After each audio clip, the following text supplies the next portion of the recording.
I did a movie quite a while ago called Mr. Bean's Holiday. Oh, yes. In which Mr. Bean... and there was a scene... You're so casual about that. I did a film called Mr. Bean. Well, Well, does he look like an even bigger knob if he said, oh, well, of course you all know Mr. Bean's Holiday? You know, yeah, exactly. so it's I'm trying to reduce my knob quotient.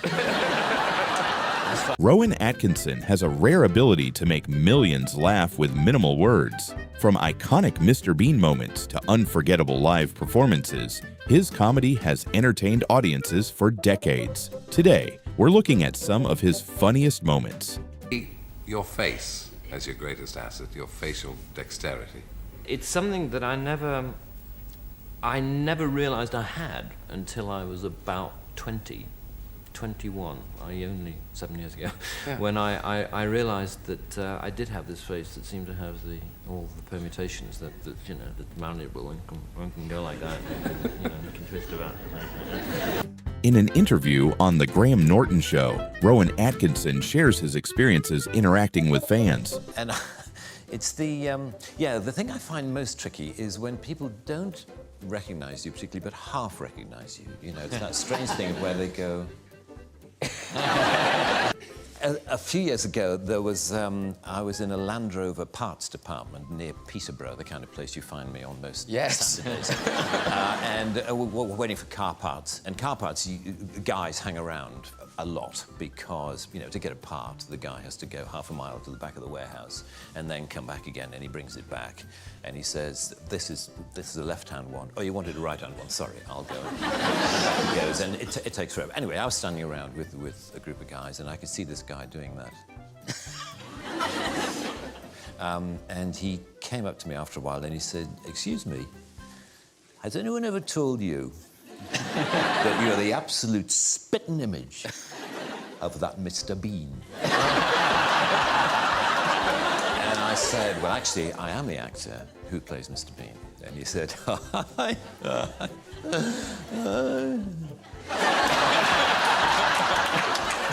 I bet you wish you were. Followed this bizarre conversation in which the more I tried to claim that I was the person whom he thought I merely resembled, the less he believed me. But what was funny was how close he thought I was to you know, he said the resemblance is uncanny.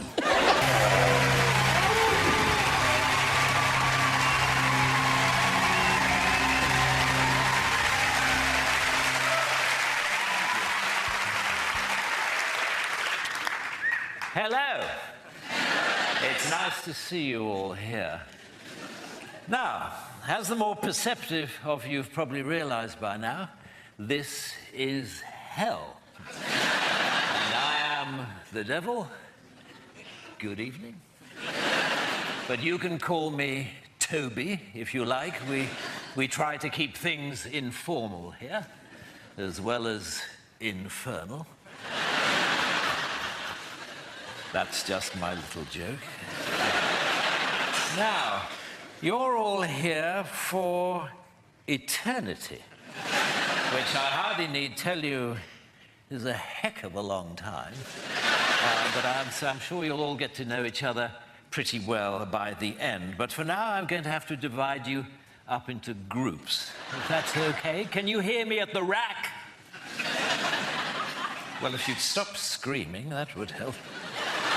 Okay, now, murderers. Murderers? Over here, please. Thank you very much indeed. Looters and pillagers, over here, please. Thieves, if you could join us. And lawyers, you're in that way. You'd like to come down there. Thank you very much indeed. Yes, there's plenty of room. If the hedge fund managers would just move along a tiny bit. There we go. In another interview with Stephen Colbert, he tells the story of the origins of Mr. Bean. But you went up there and said nothing and absolutely killed the room. Do you remember what you did? Do you remember that night? Yes, I certainly remember the night. It was a one-off. It was a one-night review, and I was asked if I wanted to do something, and I couldn't think of anything. And I'm not really a very diligent writer, so I thought I just stood in front of a mirror, to be honest, and I just started pulling faces, I mean, for want of a better term. And I just sort of, you know, was doing this...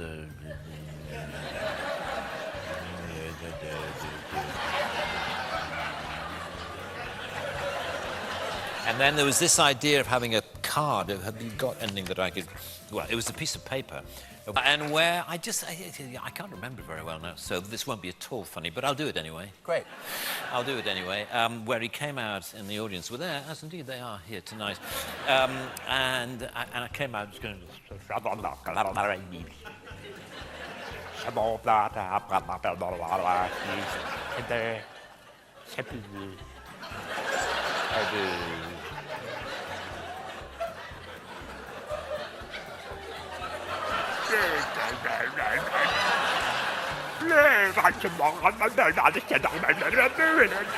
Anyway, it was something like that. It was... There was a story in our tabloid papers here, and I don't know if it's true. I mean, you got some huge speeding ticket in England. Is this true? Yeah, a huge speeding ticket. I mean, no, not physically large, just a very high number. Yeah, it was very. Yeah, I was doing 114 miles an hour in a school zone? In an Aston Martin. In fact. No, it was on a highway, but it was still quite quick, and it was one of those things. I mean, as you know, if you work in television or movies, you sometimes wonder whether when you encounter a speed cop, whether he's going to recognize you, and whether that is going to ease the pain a little bit, whether he might conveniently just forget because he's a fan and an admirer. And so I was hoping this might be the case, but he was a very stern and British policeman. He made out the ticket. He looked at me and I thought, he's never seen me before in my life. He's never seen my face. I'm in for it here. And he made out the ticket and he said, if you could just sign the ticket, please. And if you could just sign that for my daughter. Tonight, we're taking a look at beekeeping. And here to tell us all about it, we have in the studio a man who's been keeping bees for over 40 years, Mr. Reginald Prawnbaum. Good evening, Mr. Prawnbaum. Good evening. Tell me, what first interested you in the bee world, Mr. Prawnbaum? Well, even as a child, I used to... Shh. I'm sorry, shouldn't I have said that? No, of course you should. Pay no attention, please. When I say shh, it's just a nervous mannerism I picked up. If I want you to keep quiet, I will say shush. You were saying?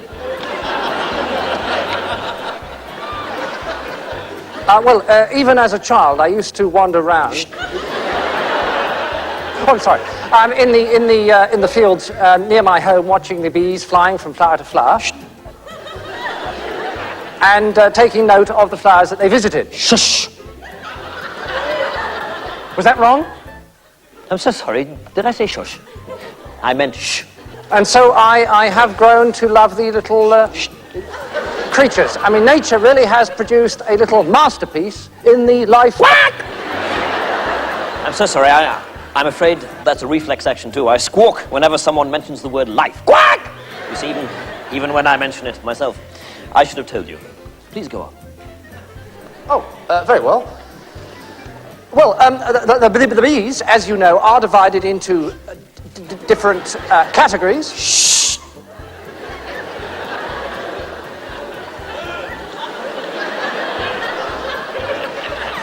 The queen bee and the worker bee, whose lifespan... Quack! Whose living expectancy is only 1 year. The worker bees, on the other hand, have a much longer... Shh. Do you want me to stop? Yes, you were just about to say life. Quack! I wasn't. Oh, I'm so sorry. Please, continue. Well, as I was saying, the worker bees do have a much longer life. Quack! I'm sorry, it's just... Whether on screen or in interviews, his unique sense of humor is the same. We just need to connect the top of the pen like that. And then we need to connect this into your video system so we can show it on the screen. Now, I tell you what, I might be able to get into this camera. No, I don't think so. Let me if I just lay this wire out here. Here we are now. Now then.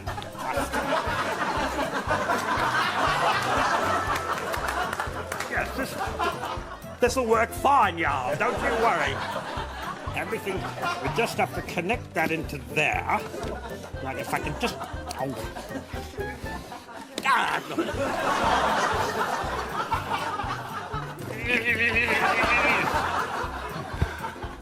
Honestly, the thing you have to do to make up. Right, that's there. Ah! Oh! Now this really could come in.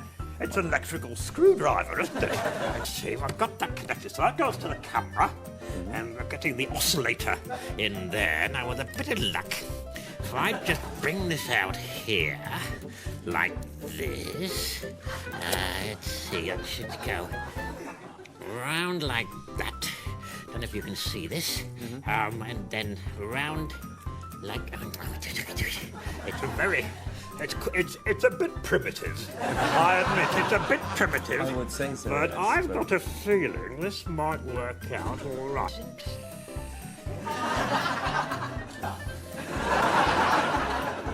Yeah. Not going to turn into something, are No, you? no, I hope not. Please point it the other way. Like a monster. Yeah.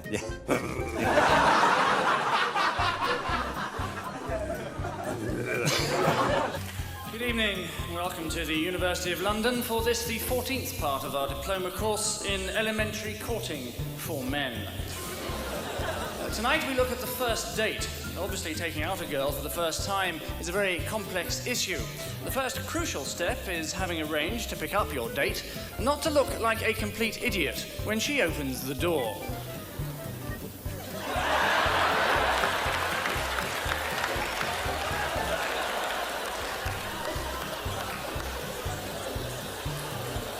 Best to look as though your attention has been momentarily distracted. But when your attention is there, it is vital to say how pretty she is looking straight away. But don't overdo it.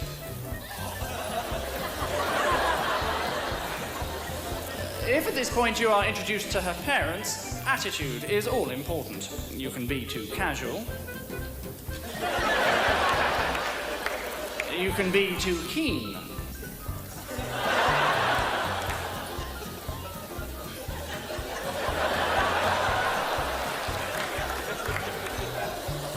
When you've said goodbye to the parents, again, don't overdo it.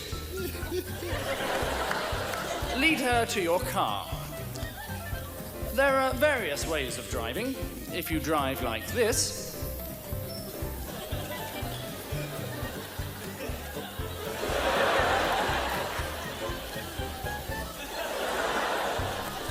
you might lose her respect.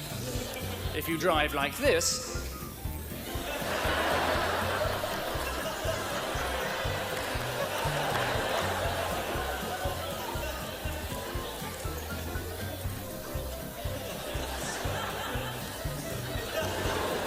you should have taken a taxi. Before long, you will arrive at the restaurant.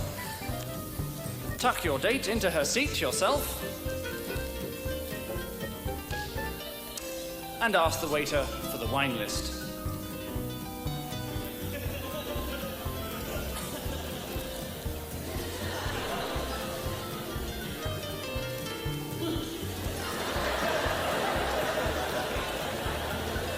Selecting from the wine list is important. Complete ignorance is not cool.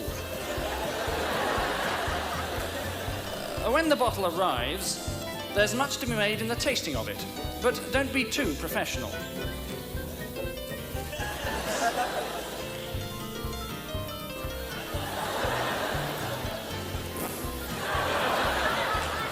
With eating, again, moderation is the order of the day. Don't eat too fast.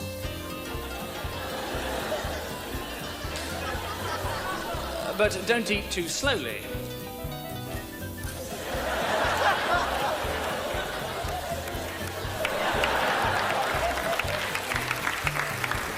Next is receiving the bill. This is a very important moment. You must be sure not to lose your cool. This is right. This is wrong.